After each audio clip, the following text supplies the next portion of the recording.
Chennai central ரயில் நிலையத்தில் அட்டகாசத்தில் ஈடுபட்ட கல்லூரி மாணவர்களை போலீசார் இன்று எச்சரித்து அனுப்பினர். இதனிடையே நாமக்கல் அருகே 11ஆம் வகுப்பு மாணவர்கள் இருவர் மோதிக்கொண்டதில் ஆகாஷ் என்கிற 16 வயது சிறுவன் உயிரிழந்த சம்பவம் அதிர்ச்சியை ஏற்படுத்தியுள்ளது. தகவல்களை விவரிக்கிறார் செய்தியாளர் சசிதரன்.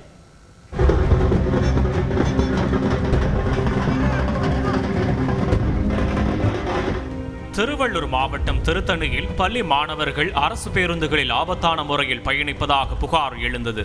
இதையடுத்து இன்று காலை அரசு பேருந்தின் படிக்கட்டில் பயணம் செய்த பள்ளி மாணவர்களை மடக்கி பிடித்த போலீசார் படிக்கட்டில் இனி பயணிக்க மாட்டோம் என உறுதிமொழி ஏற்க செய்தனர்.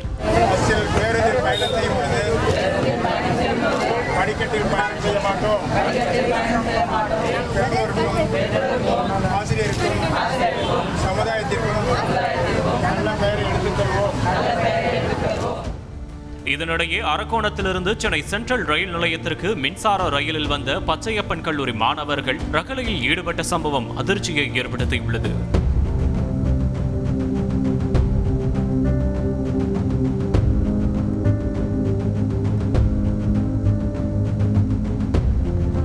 ரயில் நிலையத்தின் பெயர் பலகை மீது ஏறி மாணவர்கள் கோஷமிட்டதால் பயணிகள் மத்தியில் பெரும் பரபரப்பு ஏற்பட்டது. உடனடியாக சம்பவ இடத்திற்கு விரைந்த போலீசார் 30க்கும் மேற்பட்ட கல்லூரி மாணவர்களை காவல் நிலையத்திற்கு அழைத்து வந்து விசாரணை மேற்கொண்டனர்.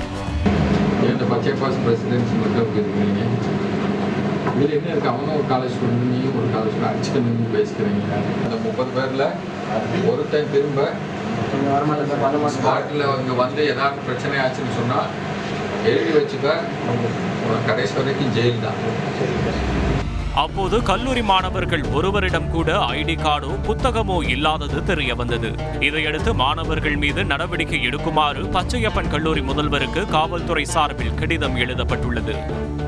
இதேபோல கும்மிடிப்பூண்டியில் மின்சார ரயிலில் பட்டாக்கத்தியுடன் பயணித்த பச்சையப்பன் கல்லூரி மாணவர்கள் இருவரையும் ரயில்வே போலீசார் இன்று கைது செய்துள்ளனர்.